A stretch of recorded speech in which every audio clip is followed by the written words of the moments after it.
Hi, friends, brothers, and sisters. I'm Anya, and welcome to Pathways of Hope.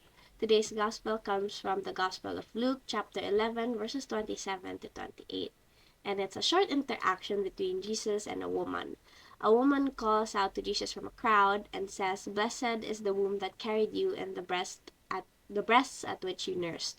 And Jesus replies, "Rather, blessed are those who hear the word of God and observe it." It's a very simple and short interaction, and this woman is saying, "Blessed is Mary," because she is Jesus' mother. But Jesus says, "Did you know that you can actually be blessed too? You can do that by hearing the word of God and observing it."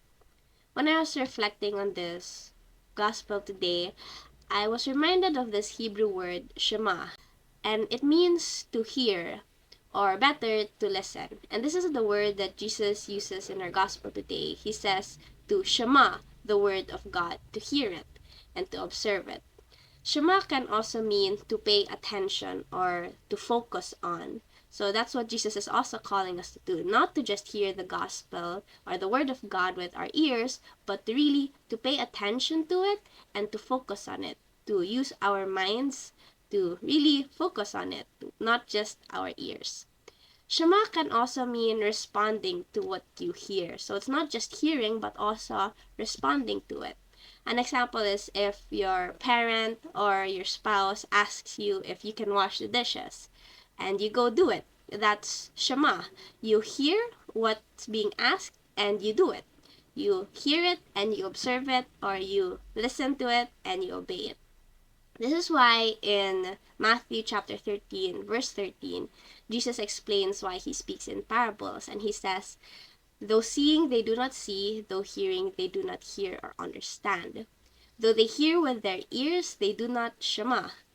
Even though we have ears and they hear the word of God, they do not listen, they do not obey, they do not respond. So that's why it's a very interesting word. And interestingly, also in Hebrew, there is no word for obey. Or if you read the word obey in the Bible, the word in Hebrew used is also Shema. So Shema means to pay attention to hear, to focus on, to listen, and to respond, to obey and observe. So when Jesus says to Shema the word of God, it's to hear it, to listen to it, and to obey it, to observe it. If you want a more in-depth explanation, there's actually a YouTube video on this word Shema by the Bible Project, and you can just search that up. But this is Jesus' call for us today in our gospel, is to be blessed, the call to blessedness. And we can do that if we Shema the word of God. If we hear it, pay attention to it, focus on it, and respond to it by obeying it and observing it in our life. If you have been blessed by this short reflection, remember to like and share Pathways of Hope to your friends and loved ones. Again, I'm Anya. Thank you and God bless you.